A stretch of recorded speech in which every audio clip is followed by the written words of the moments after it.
አባታችን በሰማዮች ላይ ያለህ ተለይቶ ይመስገን ክቡር ስምህ። መንግሥትህን የምንፈልጋት ከጥንቱ በልጅነት ትምጣት ሰጠና ቤቱን ፈቃድህም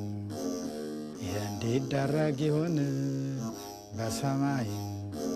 ሞተን ተነስተን ከዳይን እንድንኖር ምስጋናህ ምግብ ሆኖን ዛሬም በምድር በሥጋ ሕይወት ሳለን ምግባችንን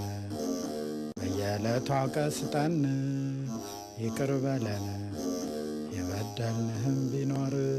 ወንድማችን የበደለንን ነገር እንዳቅማችን